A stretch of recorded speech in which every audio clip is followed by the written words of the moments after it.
Ah, how y'all doing, man? Hope everybody's good. Hope everybody's well. This is Torture Talk. You know what I'm saying? I'll be back in the studio tomorrow morning. You'll see me back in the studio. You know what I'm saying? If not, it'd be Tuesday. But studio tomorrow. I might do a live tomorrow if I feel up to it. Um, and yeah, man. So today we're gonna be talking about Pusha T really exposed Drake. And I think that a lot of us overlook this and this need to be talked about. So before we get into that, I got to get a legendary spill. This is Torture Talk. If you like the content, please consider subscribing if you're new here. Let me work for your subscription today. All the beautiful, single, sexy ladies, put one in the chat. All the fellas, y'all know where to find the ones at. Just don't harass them. I don't sell no merch, but I do have content absolutely free. But if you want to leave a donation, link is in the description. Cash App. No more PayPal. They call me the Hidden Gem. 1,300 subscribers, over 18,000. I believe I'm at 18,200 and something. On my way to 20,000, 25,000, I'm going to give away a nice size cash prize. So make sure you're here for that. And yeah, man, if you enjoy this content, go to Torture Talk After Hours. I do long form, more form content, a little more cursing over there than over here. Even though this is Torture Talk, that's the After Hours. So look, man, King of the North, let me know what kingdom you from. The Night King. So let's go, man. I know that was a long intro. I'm sorry for everybody that be jumping in the comments. Yo, bro, that's the intro was so long that I have. Yeah. Cut it out. Let me get close to it. Cut it out. You know what I'm saying? Just cut it out. You here to see my beautiful face. Thank you for being here. Let me get to the content, man. Love y'all for coming through on this beautiful day. So let's get it. All right, man. So let's get it, man. Let's go. This comes courtesy of the Ville. Shout out to the Ville. Let's get it, man. Now, after Pusha T had announced that he's not cool with Travis Scott, that he has a beef with Travis Scott over the song Meltdown that had featured Drake, I decided to take a look back at that record and I noticed a few things that stood out to me. As I was listening to Drake's verse, I realized he dissed quite a few people, and it's no surprise Pusha T would be mad at Travis Scott for playing the song in front of him without him showing Drake's part of the song. After Pusha T had came out and called out Travis Scott for showing fake love and claimed he was showing snake-like behavior, it was after hearing the song and Drake's verse again is when I realized why this song pissed Pusha T off so much. And not I mean, the thing is, and this is my thing, right? I definitely think that the more I think about it, the more I understand why Pusha T is really not feeling Travis Scott. You know what I'm saying? And the crazy thing is, I know somebody like that. You know what I'm saying? I know somebody like that, and I can understand why. Why did it do that? Come on now, don't do that. I can understand why. Why he feels the way he feels. I really do, because you got to think about it, right? If somebody come to your studio, interrupts your session, plays a record without the verse where the dude is actually dissing you and the other dude and the guy that produced the record. Then you put the dude on the record and the dude disses the producer on the record. And you come to the studio and play the record without the guy's verse. Like, damn, Travis. just because Travis hit his verse from him, it's also what was said in the verse as well. Imagine if Travis Scott walks in unannounced and plays a diss track made for you, and you don't find out till its official release that the song he played in front of you was a diss from Drake.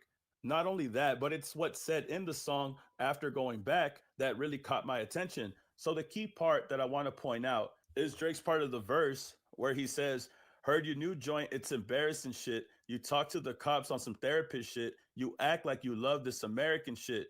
In these three lyrics, he's apparently dissing Kanye, Childish Gambino, and Pusha T. Now, Childish Gambino because he made "This Is America," which is originally a Drake diss. That's why he brings up the American shit.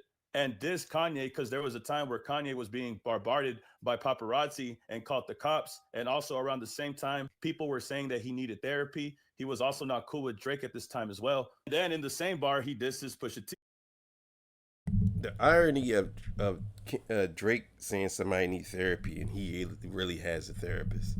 I guess that's him saying like since he knows, but he said it on No Face. I guess he must have got. Yo, do y'all think Drake got a therapist after the battle or before the battle? I think he got a therapist after the battle because he said that. He said that. He said that in that song. I think I need to revisit that song. And another song too I need to revisit is I think it's Red Light, Green Light, whatever it is. That's definitely a rebuttal to Meet the Grams. You know what I'm saying? A lot of people don't know that, but it is. But the crazy thing is, I was listening to the Black Panther soundtrack, and there's some things that Kendrick Lamar said in that soundtrack that Drake was saying. And Drake was saying, like, they've been listen, man, they've been going back and forth on everything. The one thing I could say about Kendrick and Drake is they listen to everything they do. So if Kendrick does something, Drake listens to that. On the Compton soundtrack, I believe that it is. He dissing Drake on there. Um, Drake dissing him on multiple songs. These dudes been when they say it's a silent war between Drake and Kendrick, man, it's been happening for a long time. And every song they taking shots at each other. It's so crazy. Now, like I said, at this time, Drake and Kanye were not cool, and Kanye was now inheriting Pusha T's beef with Drake. This is followed by the lyrics: "Your bodyguard put in some work on the fluke. Now you want to go and inherit that shit. Don't talk to the boy about comparison shit, or come to the boy about some arrogant shit." And this is Drake talking about how Pusha T got one over him about the story of Adidon, and now Kanye is trying to inherit that beef, like I said. But real quick side note, I find it funny that this inherit word has been thrown around Pusha T and Drake's beef for a really long time. Drake says it in regards to Kanye or people inheriting the beef that Pusha has with Drake. Kendrick also said it in Euphoria. Kendrick says, "I don't like you popping shit at Pharrell. For him, I inherit the beef. Yeah, fuck all the push and P. Let me see you push a T. You're better off spinning again on him if you think about pushing me. He's Terrence Thornton. I'm Terrence Crawford. Yeah, I'm whooping feet." So Kendrick obviously is bringing this up because he's aware of the situation with Pharrell, Pusha T, inheriting the beef for Pusha T and Pharrell. Like Kendrick is aware. And it's crazy because the whole heritage thing and then him dissing heritage, Drake saying I melted down some heritage shit, and then Kendrick Lamar flipping that into a bar. I inherit the beef, and then like, yo, that word inherit is pretty popular between these dudes. You know what I'm saying? So that's pretty unique, man. That this is happening. And this was him in Euphoria pointing that out. So not only was Pusha T vocal about this situation, Kendrick Lamar was vocal about this situation back when Euphoria had dropped with this subtle line right here. But this is the idea moving forward now. Pusha T currently has also inherited this beef that Drake has against Pharrell. So I think it's interesting how this inherit word has been used since Drake mentioned it in Meltdown. But this is where things get more intriguing because it's the last part of Drake's verse that really puts things in a different perspective. In the end of the verse, Drake says, "Man, F all that spinning the narrative shit. I melt down the chains that I bought from your boss. Give a F about the heritage shit. Since V not around, the members done hung up the Louis. They not even wearing that shit. Don't come to the boy about repairing some shit. Don't come to the boy about sparing some shit. You lucky that Vogue was suing, because I would have been with the Wassas in Paris and shit." Now, the first part. Now the thing is, right? This whole thing where Drake's saying that he'll melt down the chains, fuck all that heritage shit, that directly ties to why Kendrick Lamar with the slavery bar really hates Drake. And I'm not gonna say hate Drake. I think that's a strong word, but he really doesn't like Drake because Drake admits it right here, and then he admits it again. He admits it again in the song "Family Matters," and a lot of y'all are co-signing that. That right there should automatically get you to at least criticize Drake for that. like a lot of y'all, I just don't understand how we got to that point where y'all allow this guy to say these things and y'all okay with it. I always think that since people are like mixed or half blooded, whether whether they're half blooded white or half blooded black, whatever, it doesn't matter. I think that a lot of people feel like they get a pass as long as they got an ounce or drop of black blood in them. But it really depends on what you look like, because it'd be real weird if Logic was to say the N word. You know what I'm saying? A lot of y'all will look at him weird because y'all look at him as a white boy, even though he's mixed. Drake Cole singing again, y'all wouldn't care because he looks more black. So it depends on what you look like. Drake to me, Drake to me looks like a mixed kid. He doesn't look black. He doesn't look white. He could pass for any one of them, if you ask me. If someone said that he was a white guy, let me think about that. It depends on how he wears hair. It depends. If Drake was to wear his hair like straight, he was. But I don't know. Sometimes I see Drake, and I don't know if this is actually true, but I don't know if he actually does be wearing like wigs and wave caps and all this stuff, and how his hair looks straight. I don't know, man. One week I see him with straight hair. The other week I see him with a low cut. Next week he got braids. Some people saying this is a headpiece. I don't know. I didn't see it. I mean, I could say maybe, but I don't know for sure. But like I was saying, I think that the heritage thing is a big deal, and that's why Kendrick was coming at him. That I want to break down is the chains. Obviously, these chains that Drake has, he had bought them from Pharrell at an auction that Pharrell had hosted himself and sold them himself.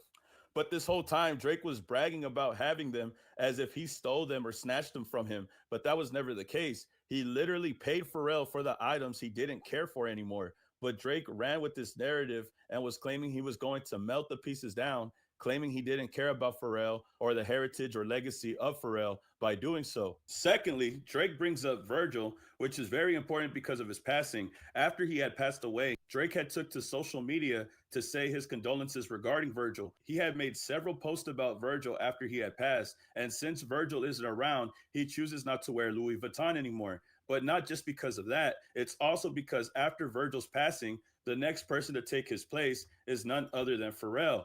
Pharrell now becomes the head of men's design at.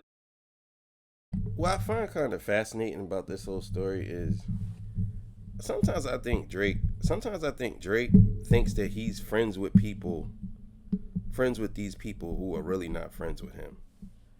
If that makes sense. Like, I think a lot of people think that Drake is just some guy, and I think he looks at it like, well, they're like buddy buddy. I don't think Drake is friends with any of these people. Like, I really don't think he's friends with any of these people. I think he's an opportunist, and that's just what it is. Louis Vuitton. It was Virgil, and now the person to take his place is Pharrell, the person that Drake is currently beefing with. Because ever since Virgil had passed away and Pharrell had took over, he doesn't want to wear Louis Vuitton. After Virgil, it was Pharrell to take over as head of men's design at Louis Vuitton. And Drake noticed that his enemies are now in control of a key part of the fashion industry that he enjoyed being a part of. Virgil is what bridged the gap for Drake. And now that he's gone, his enemies had taken over, at least in his eyes. But it doesn't stop there because he ends the verse by saying that if it wasn't for him being sued by Vogue, he will pull up to Pharrell at his fashion show over there in Paris. Now, the funny part about him talking about Vogue. Drake, you not pulling up to nobody. Like, I wish this nigga somebody gotta stop this nigga. Like, for real. I don't know if just because you hang with some so-called thug. Like, bro, you ain't pulling up to nobody, bro. Like, a lot of y'all dudes, man, oh my God. It's so annoying to see this. It's so annoying. I'm from the streets. I'm really from the streets. When I see a lot of these dudes, they cosplay street behavior, and you got niggas that surround them from the streets who don't actually tell them It's like, okay, I'm a punch him in the face for you type niggas. If you don't check this nigga, bro, I don't understand how y'all allow him to get away with this. I have to question whether y'all real myself because I'm like, why do y'all allow this type of behavior? I just don't get it. I don't get it. I really don't. Is when he brings up getting sued. Because if you've seen previous videos, you would know that Drake had blamed a woman named Anna Wintour for the lawsuit he received from Vogue. He had received this lawsuit after he tried to promote this Vogue magazine cover that he had spoofed up. Drake had made a fake Vogue magazine cover to promote her loss with 21 Savage, but it was in the caption where he thanks Vogue and Anna Wintour. Despite Miss Wintour and Vogue not knowing Drake was going to fake a cover of the magazine, he thanked them anyways. But I think this was to throw a wrench at the fashion industry and the relationships between the fashion elites because Anna Wintour is a very good friend with none other than Pharrell. Her and Pharrell are very good friends and are very close together with the fashion industry. Even going as far as last month, she was seen rocking a custom Louis Vuitton by Pharrell Williams over there at the Mark Hotel before they set up to go to the Met Gala. So, like I said, I think this was to throw a wrench at the fashion industry and the relationship between Pharrell and Miss Wintour because Anna Wintour is very good friends with Pharrell. They've grown a very solid relationship, her and Pharrell. And I think this was Drake trying to muddy the waters by I also think that Drake. See, this is very very interesting. How this whole story, how Jim Jones is tied to all of this with Drake, Pharrell, Pusha T, Kendrick. This is so. I just now that I'm thinking about it, because Jim Jones is into fashion, so is Pusha T. You know what I'm saying? Drake has a problem with Anna Wintour. He's in the fashion. She's in the fashion. Kendrick is in the fashion. Pharrell is in the fashion. It's just to me, it's all kind of connected. It all comes back to Kendrick and Drake. Like, it's just so crazy to me. It's so crazy. faking the cover of Vogue and thanking Miss Wintour in the caption, I think he was trying to see if she still rocked with him or his enemies, which is Pharrell and Pusha T. But funny enough, she chose Pharrell because right after this, Vogue, like I said, had sued Drake. They didn't want any part of what Drake had going on. They had submitted a lawsuit. And now, just to point out, the publisher, Condé Nast, they sued Drake. They're the publisher for Vogue. But he later blamed Anna Wintour for them trying to sue him because of her role in Vogue. Even to go as far and show AI images of Miss Wintour while he was on tour dissing her with 21 Savage. And even though this civil lawsuit wasn't restricting him from going to Paris to see Pharrell at his fashion This kind of reminds me of a kid who has everything and still wants more, and his mom he tells his mom. I remember when 100 gigs with Drake was saying to his mother, he was saying he how he was dissing Serena, but he was had a message for Serena, not dissing her, but he had a message for her. And the mom was saying, "Well, why do you want to say?" He said, "Because she knows I'm talking to her, and she's gonna know what I'm talking about." And it's like, I think he does this with everybody, and he tries to be clever, but he's just a spoiled. He's a spoiled kid who's in a man's body. That's all Drake really is at this point. You know what I'm saying? Like and I think that's the reason why you have this lawsuit and still pending because everybody gave him what he wanted and he got used to it. And I didn't think that was a real thing, but it actually is a real thing. I didn't really think that. You see that in movies where kids are like, no, I want it all. I want everything. And you're like, no, you can't have it. No, no, no, no, no, no. I was like, yeah, they being a little bit dramatic. But no, this is actually real. This is what Drake has been doing the whole time. It's crazy. show, like he said, I believe this lawsuit was to strategically occupy him and get back at Drake for messing with Vogue, Anna Wintour, and Pharrell. In a way, you could say that Vogue could have possibly took legal action against Drake to show the stance that they took against him and Pharrell, allegedly. But after all, Anna Wintour, Vogue, Pharrell, Louis Vuitton, they all go hand in hand, bro. And Anna Wintour is letting you know that she's rocking with Pharrell, and Drake knows that, and he doesn't like that. And if Drake has issues with Pharrell and was messing with Vogue by faking magazine covers, it could be possible that they all looked at Drake as a hater, and Drake could have pointed out that this lawsuit from Vogue was a sign that he looked at the fashion industry as siding with his enemies than siding with him. And on top of that, the fashion show he claimed he wanted to pull up to in Paris is the same fashion show that Chains and Whips was first featured. Interesting enough, this song, Chains and Whips, that Drake was trying to suppress when Pusha T was with Def Jam, this is the same song that was first featured at that Louis Vuitton show that Pharrell was running. It's the same show that Drake threatens to pull up at, but it's also the same event that shared this song that he's been trying to suppress that Pusha T had exposed earlier this month. So it's very interesting how everything is coming full circle now that this album is less than a month away from coming out. But moving forward, another thing that is crazy to point out in regards to all of this is the fact that all of these individuals that Drake was hating on or had beef with all have a connection to one place, and that place is none other than the Mark Hotel. Now, the Mark Hotel, funny enough, every single person that we talked about is connected to this place in one way or another. Now, the Mark Hotel I've talked about a lot. It's the place where a security guard was able to get Drake's lost items and send them to Kendrick for the cover art for Meet the Grams. And it's the place that hosts celebrities before they go to the Met Gala. This year, you can see Pusha T at the Mark Hotel before he stepped out to the Met Gala. This is also where we see Anna Wintor step out for the Met Gala. She was seen there at Yeah, I wonder what's really going on there. And how's everything linked there? I'm sure that the thing everything's gonna come out sooner or later. But I'm wondering that too. Why is everything linked back to the Mark Hotel? Like it's a lot going on with that hotel, man. I don't know. Must be. I don't know. the Mark Hotel as well. This is where all the celebrities get ready before they go to the Met Gala. They all meet up at the Mark Hotel.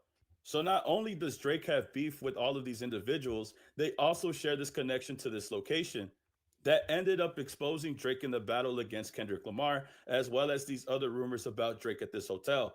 People speculated that Anita Maxwin character was a parody of Anna Wintour as well, because it looks just like her. And I thought that the beef was only personal because of the Vogue situation. But if she's cool with Pharrell, then there could be more to this Drake beef in the fashion world than me and you think. And it's just funny to note that this older lady, Anna Wintour, chose a side in this beef before Travis Scott did. It makes more sense why Pusha T is so upset with him. Because if this old lady can willingly choose a side, why can't Travis Scott? I guess it puts it in perspective if all of this is true, right? But the Vogue line from Meltdown really caught my attention after Pusha T had called out the song and Travis Scott. But we'll keep it alleged, bro. But I really do think that it's funny how this song had pointed out all of these individuals, and it's coming to a full circle moment now that Pusha T is openly talking about things, and we're less than a month away from this album being released. But it's fair to say that this beef goes further than rap. I think it goes into fashion, it goes into a higher status and the industry and what and the in and outs with all of the people in the industry from different. All right, man. Make sure y'all go subscribe to the Ville. Who gonna pray for me? All right, man. Look. So here's the thing. This whole heritage thing in Pharrell, I think that Drake actually taking them, making people believe that he took these chains is just nasty work. Like, believe it or not. I just don't understand how we got to this point where Drake is trying to play like he's this tough guy. I think that bar where Kendrick said, like, you know what I mean? Like, you basically ain't a tough guy. Stop trying to act like a tough guy. I think that bar actually really was the one. I think when he said that, basically, like, keep making this dance, and like, I like Drake when with the melodies. I don't like Drake when he act tough. Yeah, that right there is that's gonna live forever in Drake's head, forever. It is, but he still does it, and it's just weird to me. It's weird to me. But as far as like him suppressing a song, we all know this, and now that Pusha T is coming out saying this, I mean, it's out in the open now. So, but yeah, thank y'all for joining me. I appreciate y'all. I'll see y'all on the next one, man. I'm out of here. Peace. Bye.